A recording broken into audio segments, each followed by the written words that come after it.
This is a very exciting moment. Over here is the all-new Polestar 4. This brings me down to a very, very big question. Should Tesla, BYD, and all the big players like the Volkswagen Group, should they start freaking out? I believe they all should start paying attention, because this is something beautiful, desirable, but at the same time with a bit of an identity crisis. Now, my first impression of the front is that I love the T-shaped headlight they have retained. This is really, really good. But the problem is they've abandoned the Volvo style grille or the Volvo style front in favor of something more typical for an electric car. So they've just kept it all simple. Towards the side, it gives me the Volvo EX30 vibe, but just a bit of a coupe version of it. But then towards the rest of the side, like especially when I look at it from this angle, it gives me the Lotus vibes. Or the something British. It looks like a Jaguar a little bit, especially with that headlight in this angle. Looking at the rear design, things get even more interested. They've drifted away from the Volvo concept. And when it comes to coupes or coupe crossover SUVs, the biggest problem tends to be the rear windows. And Polestar realized this. So to solve the problem, they altogether removed the rear window.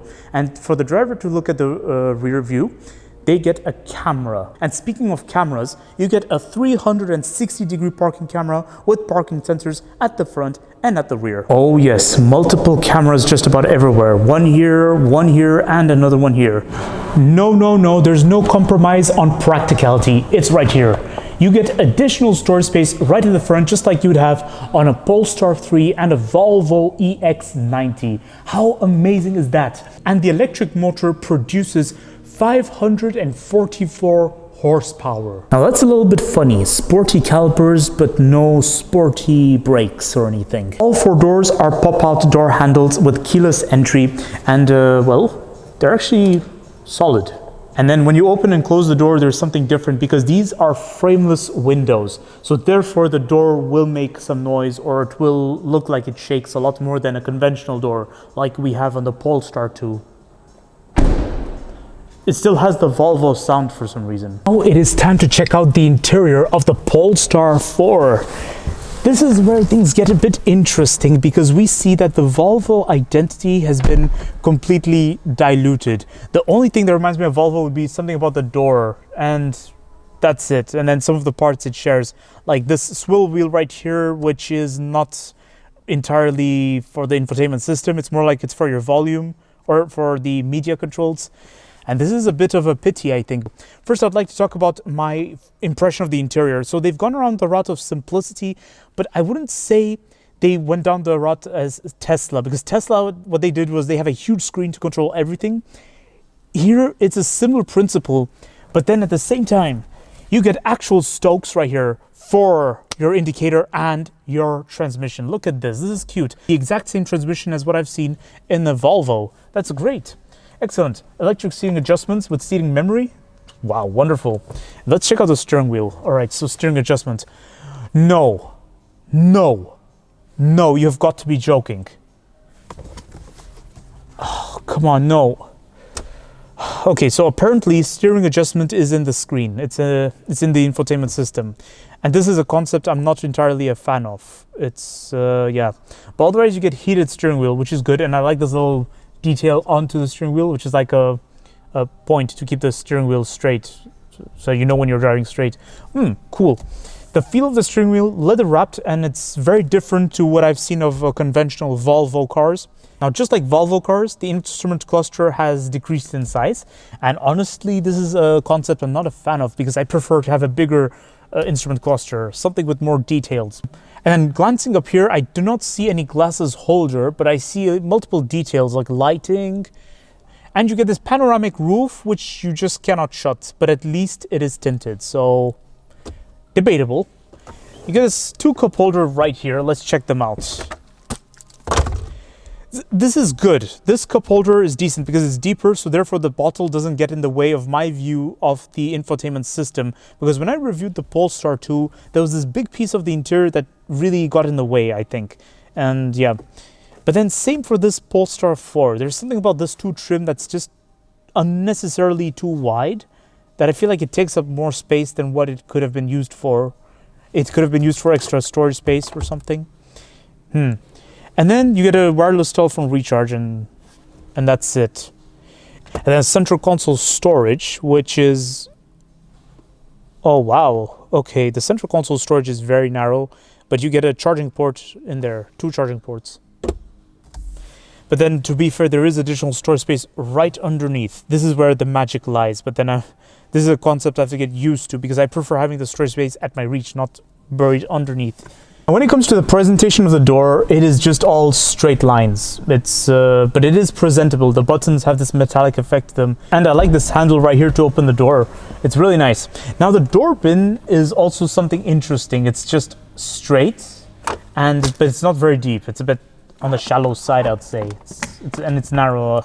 I mean, you can fit a big bottle in there, but it has to be lying down. Now it's time to check out the infotainment system.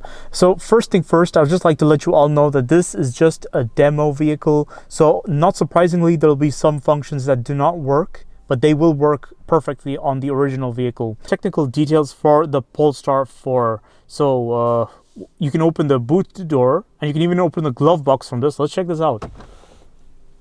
Oh, sweet. Nice. The glove box is average for its price and segment.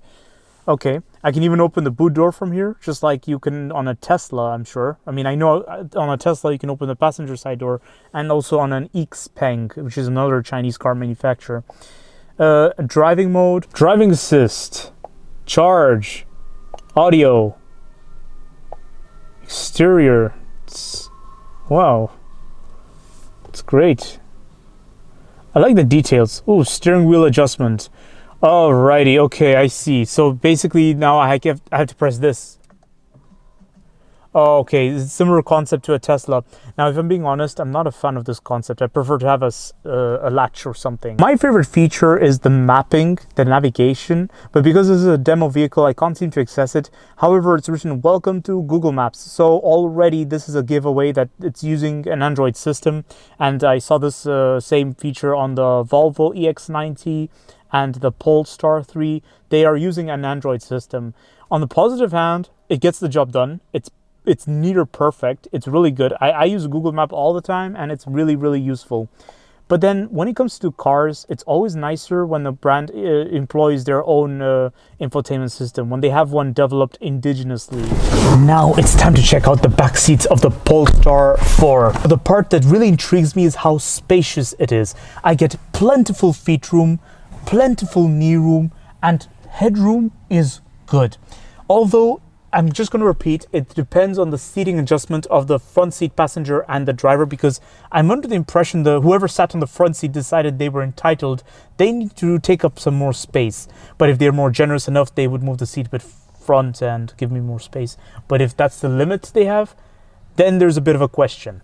And because the back of the seat, it's a bit on the firm side, and the back seat pocket is just a net, which is good actually. Another problem I just have to remark is there's no handle for me to help myself when I climb inside. Okay, that's pretty alarming. Otherwise, let's check out cup holders. So, let's see. Oh, what's going on over here? Okay, after a couple of attempts, I managed to open the cup holders. That's good. And it holds my bottle perfectly. That's decent. And also, I get additional... Don't I get additional storage space? I don't get this. Oh my goodness. This had me thinking it was additional storage space in there, but it just turns out it's just for your phone holder. Although you get electric seating adjustments onto the seat, just like you'd have on a Mercedes S-Class, but it gets better. You get a detailed climate control down there. That's good, with 2 charging ports. Now it's time to check out the boot space of the Polestar 4. Okay, so to open it, there's a little button right there. Now, one thing to watch out for is the boot lip right here, because right underneath you have the parking camera. So be careful with your heavy luggages. Try to make contact with this area right here where you have the metallic plating. Now, when it comes to the boot space, its practicality is average. It has the necessary equipment, like the 12-volt socket, the tether points on the side, little net right here, and you even get a hook. Then you get an adjustable floor right here, which is good. You get additional volume. if you want, if needed. And you even get additional storage space down there. And I have to confess, this has to be one of the best and organized boot door I've ever seen. Perfect use for it. Not a single part of plastic onto it, just fabric and the metalwork right here. Look at how organized this is, and you even get the Polestar symbol right here.